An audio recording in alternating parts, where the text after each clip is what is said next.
Good morning, Bucknutters. Welcome to the Bucknuts Morning 5 here on Wednesday, January 11th, 2023. I am Dave Biddle. I'm joined by the people's champ himself, Matt Baxendell. All right, so I got to cover this pretty cool NIL event last night that was hosted by the Foundation, the collective that was started by Brian Schottenstein and Cardale Jones, of course. And they had 5 early enrollee freshmen that signed with them. Sources tell Bucknuts it was in each of those young men got NIL deals in the 6 figures from the Foundation. So I got a chance to hang out and talk to Jermaine Matthews, Noah Rogers, Carnell Tate, Jelani Thurman, Malik Hartford.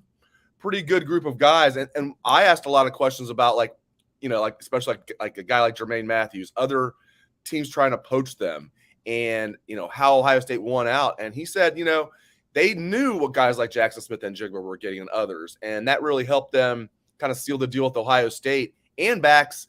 A lot of them said, we're asked questions about this too. A lot of them didn't believe some of the other schools when they would float numbers out there. They didn't get specific. They said some of it sounded like BS to them. But sounds like to me, I want to get your take on this, that Ohio State's kind of catching up in the NIL game. Your take?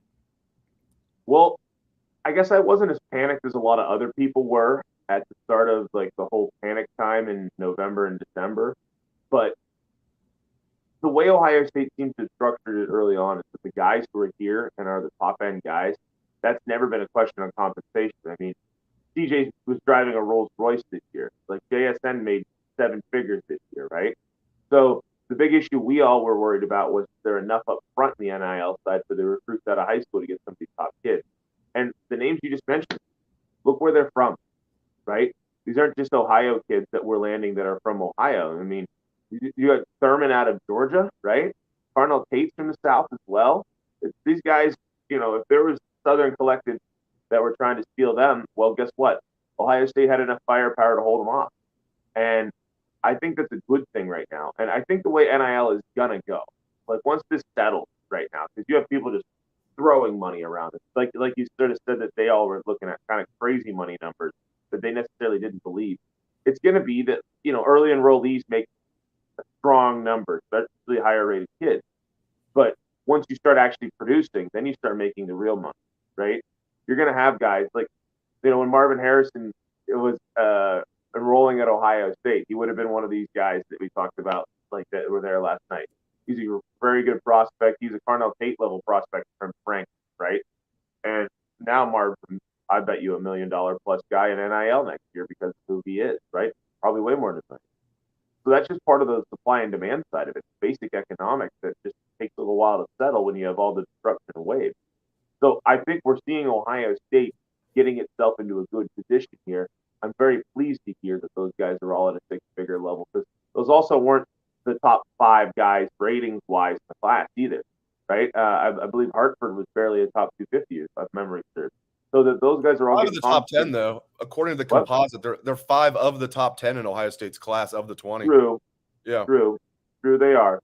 But, and it's not just these guys, by the way, that we're seeing NIL deals for, right? I mean, look at National Signing Day. We had people sitting there and holding out for a little bit different compensation, if you will. So I think it's good that we're seeing that this going on. I think it's going to continue. And like anything new, there's kind of hits or misses. If we're having the worry next year that Ohio State's NIL is big enough, then, we can revisit this. But I think NIL right now is the replacement for, they're paying them down south when we lose out on kids. That's just kind of my assessment on it right now.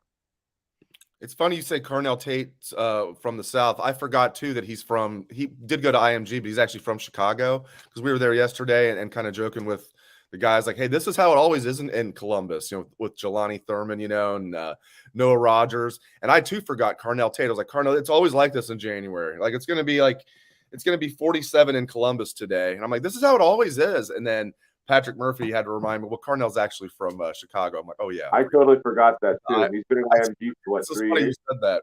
So the biggest takeaway was I felt like that it was huge hearing the perspective from the recruits themselves. Guys, all 5 of them teams were trying to poach them, all 5 of them. Jermaine Matthews might have been the most well-documented of the 5, but all 5 of them were trying to be poached. And all 5 of them said glowing things about Ohio State's NIL situation. So, yeah. So I think if that was my biggest takeaway is it feels like Ohio State is catching up in the NIL game. All right, go ahead. That's just we have to just be in the ballpark, right? If you're Ohio State, you're a top 5 team every year. You're in the playoffs, 3 of the last 4 years. You're sending kids to the league left and right, which Ohio State's doing.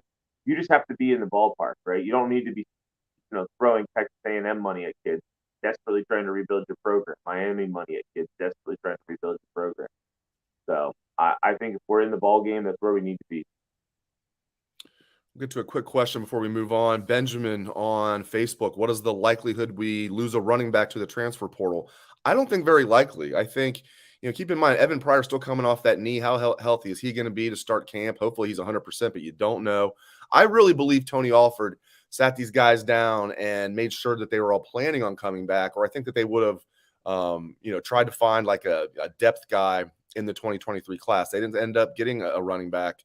And they've done, plenty of times over the years. We've seen it. Mayan Williams being a prime example of they'll get a guy late that they maybe weren't going to get because they missed out on some other guys. So I think backs, maybe I'm wrong though. What do you think? Do you think they're going to lose any running backs to the portal? I do not. No, Brandon's not going anywhere. He's already transferred once. He's from here. He's happy to be here. Pryor was hurt. He's going to work his way up. He made some very clear comments last year too about how he doesn't want to be a guy in the portal. Mayan's coming back to play. And Trevion Henderson is the most well-compensated of the bunch from NIL. So, and he was hurt too. The reality is, I think, with the injury situation we saw in the running back room this year, they're all aware that people are going to play. And Dallin Hayden was a true freshman, by the way. So, I don't think you're going to see any of these guys go anywhere this year. I think the other thing is, if you're one of the guys who gets less carries this year, 2 of those guys are probably off to the NFL next year in Williams and Henderson. And there's just going to be more opportunities opening up. So I don't expect to see Ohio State lose anybody from that position in the portal, but you never know, right? This is just as of today. That's where I think we're at. All right. So, man, we've seen a lot of good centers come and go at Ohio State. I did not think Luke Wypler, I said on Monday's show, I didn't think he was going to turn pro. Because we've seen a lot of great centers come through Ohio State. How many years did Billy Price stay? 5. How many years did Pat Elflein stay? 5. How many years did LaCharles Bentley stay? 4. How many years did Nick Mangold stay? 4. 3 of them won the Remington, and Mangold's the one that didn't, but should have. He lost out to a guy from Minnesota that year that ended up getting drafted like in the 6th round. Mangold was drafted in the 1st round. So he won the real Remington Award, if you look at it, and then had a great career with the Jets, made a ton of money. So those are the 4 guys. What's that? Corey Lindsley. Excuse me, Corey Lindsley as well. 5 years. 5 years. 5 years. 5 years. So those are the 5 main guys. I'm sorry I forgot Corey Lindsley, who I actually know they're his family now. That's terrible. You're gonna get a nasty DM from them. Oh gosh. His dad looks like a lot like Corey. Like his dad looks like a guy you don't want to mess with, for sure. See where Corey gets his toughness from. But those are 5 guys that were, fantastic centers for Ohio State. All of them stayed at least 4. Luke's breaking the mold here. I know his stock is high after the Georgia game, but man, that really hurts Ohio State. So now you're breaking in a new quarterback, and you're breaking in a new quarterback of the offensive line. On top of the fact they're going to lose both offensive tackles. Hopefully Matt Jones comes back. They're going to have Donovan Jackson, thank God. We'll see if Jacob James or Carson Hinsman, he'll be a redshirt freshman. Maybe it'll be Carson Hinsman or Jacob James. I don't know, man. I didn't see that coming, and that really hurts. Yeah, I'm surprised. This was Wypler probably would have been a captain offensively next year. He was kind of the glue in the middle of the line, and the thought process I think everybody had was, okay, we got to replace the tackles and the quarterback, and we'll keep cooking with gas. And unfortunately, Wypler decided to go pro, and am I crazy here? I don't think he's a top 2 round pick. Well, somebody's saying that he's a first rounder. I don't know if he's going to go in the first round. I bet you he's hearing feedback that he'll be a day 2 pick, so 2nd or 3rd round. Maybe he will go in the first round. We have somebody on YouTube, GOJ, saying that Luke is a first rounder, believe it or not, late first round, like maybe Tyler Linderbaum last year.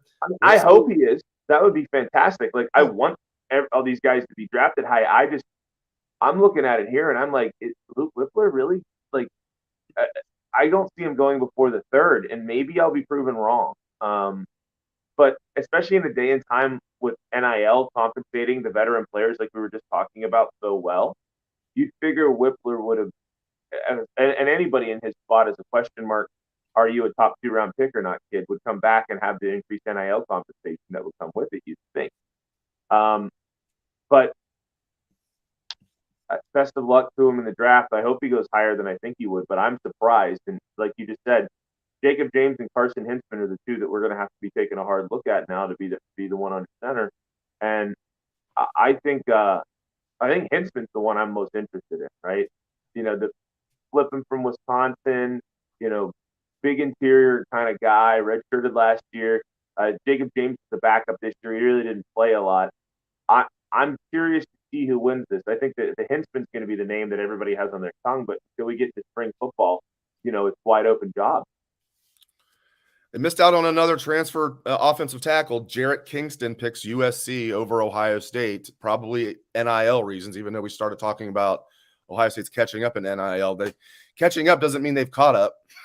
It sounds like still like USC. There's certain schools that there's more money being floated. There's just no doubt about it. USC being one of them, of course. It's almost like there might be a lot of money in LA. Hell, there's a lot of money in Columbus, though. I mean, we just need more than Brian Schottenstein and his foundation. They're doing everything they can. We need more big boosters like that to step up, frankly. But I need to check to see if I won the Mega Millions last night. There we go. We're one. Yeah, you went to bed very early last night. Maybe you did. You're going to be the guy that, now I'm a multi-billionaire. Cool. Guess you're not going to ship your engine. Is that why you're just blowing off your job today? Get me a natty. So I don't know. I mean, so they've obviously know they need to land a transfer, tackle. They've been after like at least 3. The kid from Rhode Island didn't pick them. Now this kid doesn't pick them. There was another one that they missed out on. I don't know, man. I mean, offensive line is a big concern. You lose Whippler, lose both tackles. Now I think if they stay healthy, Zen Mihalski at left tackle and Josh Fry at right tackle can be very solid, even for Ohio State standards as first-year starters. But what about depth? I think, the staff is clearly sending out. I mean, we don't need to, this is not like up for debate or anything. They obviously know they need an offensive tackle in the portal, but they haven't landed one yet. I bet they'll get one for depth purposes. I don't know if it'll be a starter backs. What do you make of all that? So I said this in the bucket this past week. At a point in time where the NCAA is utterly spineless at points, they're trying to the only thing they can try to enforce is Jim Harbaugh not telling them about buying a recruit a burger, right? When players are being purchased and millions of dollars spinning around, who gives a crap about who's actually in the portal or not? Sam Hartman was in the portal for 13 minutes before he committed to Notre Dame, right? Right. So if I'm Ohio State, I pull down all the film of all the starting tackles in every league in the Big 12, in the AAC, in the MAC, and go, who have we missed on, right? And go, all right, let's reach out to that kid, see if he wants to come here. Reach out to that kid, see if he wants to come here, right? You need a tackle right now. And I wouldn't be surprised if there was we're going to be interested to see what the OSU coaches do in terms of interior line too now. Because I don't think Whippler was necessarily one that anybody was really expecting to leave. But it's very obvious the OSU coaches want another tackle, right? This is what they're doing. You're watching their actions. They're trying to get one. This isn't us saying the tackles in the program aren't good, right? Or it's essentially the OSU coaches saying they don't think they're ready to play yet next year. Next year could be another championship contender kind of season, So let's get the tackle situation right and make sure our offense is still blowing up like it needs to be while they continue to try to fix the defense. So I think OSU is going to end up with a tackle somewhere here too. I agree. And remember, this is offensive line. It's one of the hardest positions to find high school kids ready to play at just because of the physical requirements of the position.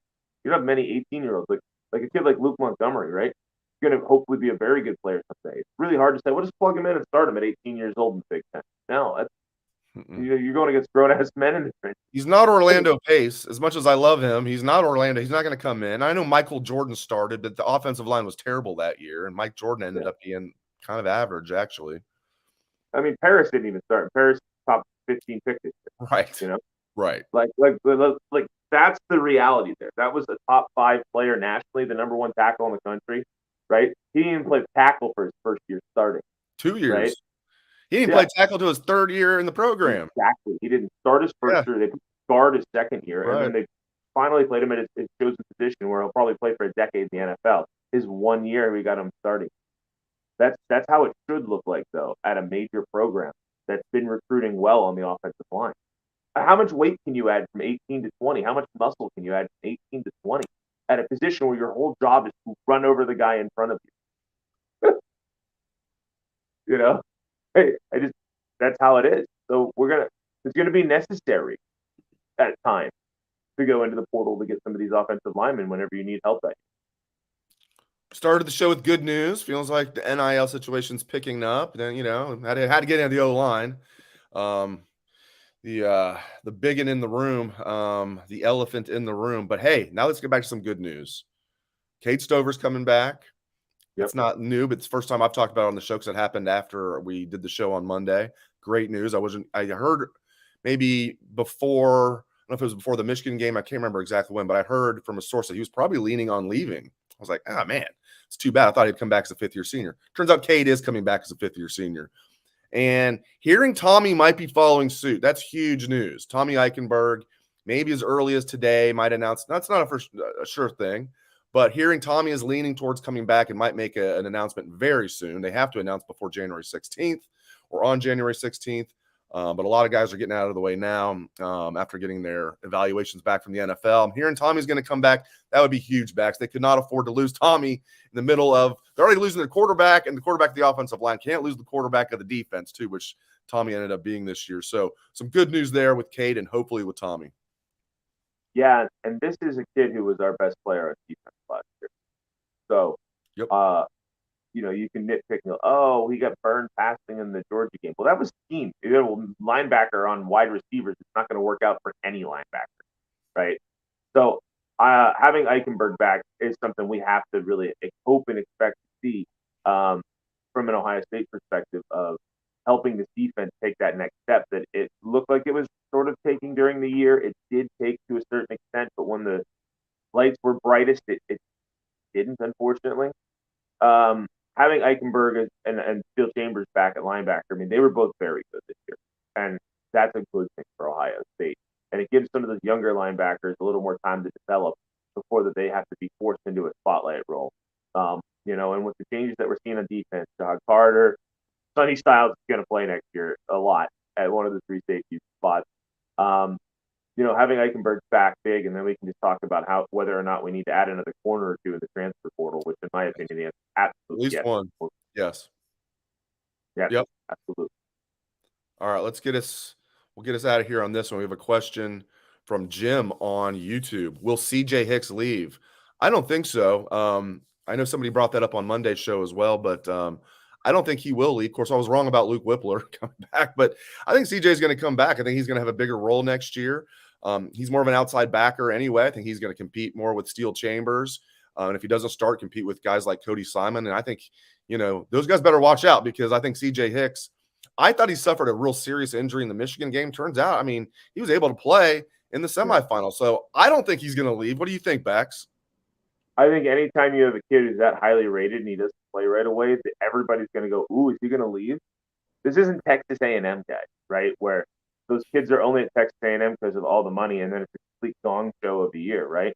CJ Hicks is an Ohio kid who was committed to Ohio State 2 years before he got to Ohio State. Right. And then it was a true freshman. He didn't get to play a ton, but it was on a team that was working through a lot of stuff in a new defensive team. Next year, if CJ Hicks plays as little, we can have that discussion. But even then, it'll be, well, there's 2 open linebacker spots the year after this. Why would Hicks leave? So, every year I feel like there's one kid that transfers, even before the portal, Dave, that makes me go, really? And right. So I'm really hoping that wouldn't be the case for Hicks, but I just don't see it. It doesn't make sense, right? Like there's no argument to me where it's like, well, think about this for CJ Hicks. There's no good argument for him to transfer that I can see out there. So I don't think it's going to happen. I agree. He is the people's champ, Matt Baxendell. You can catch his column every Sunday on Bucknuts. It is The Bucket. Thanks again to Bax. Thanks to all of you. Appreciate you guys tuning in. Hope everyone has a great rest of your day. Go Bucks.